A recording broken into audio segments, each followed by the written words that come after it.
محترم سامعین، السلام علیکم ورحمۃ اللہ وبرکاتہ۔ دیکھو، شریعت کی نظر میں جو چیز جس درجے کی ہوتی ہے اس کو اسی درجے میں رکھنا چاہیے، اس لیے کہ انسان اپنی جانب سے نہ تو اس میں کچھ کمی کر سکتا ہے اور نہ ہی زیادتی کر سکتا ہے۔ تو اس اعتبار سے جو مسئلہ، جو بات جس انداز کی ہوتی ہے اس کو اسی لیول پر رکھنا چاہیے۔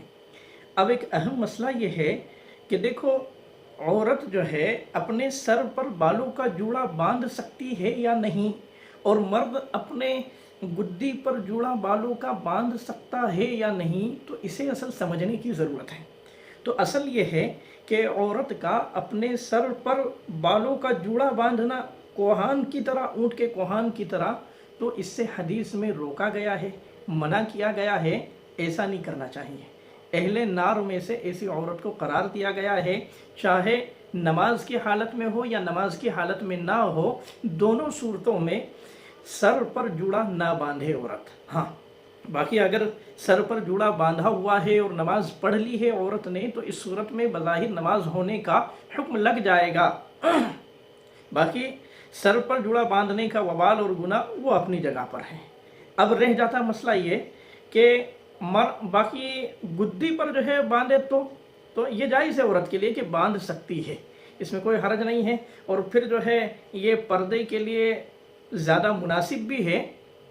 اب رہ جاتا مسئلہ مرد کا جوڑا باندھنا، تو مرد کا جوڑا باندھنا نہ تو سر پر جائز ہے اور نہ ہی گدی پر جائز ہے، اس لیے کہ یہ تو اگر دیکھا جائے تو ایک طرح سے عورتوں کے ساتھ میں مشابہت ہے، کہ جس کی وجہ سے علماء نے اسے مکروہ قرار دیا ہے، اس سے بچنے کی ضرورت ہے۔ اور عورت کی مشابہت اختیار کرنا یہ مرد کے لیے اچھی چیز نہیں ہے، اس لیے حتی الامکان ہو سکے تو زیادہ بڑے بال بھی انسان کو نہیں رکھنا چاہیے کہ عورتوں کی طرح سے جو ہے لگنے لگے، یہ بھی نہیں ہونا چاہیے۔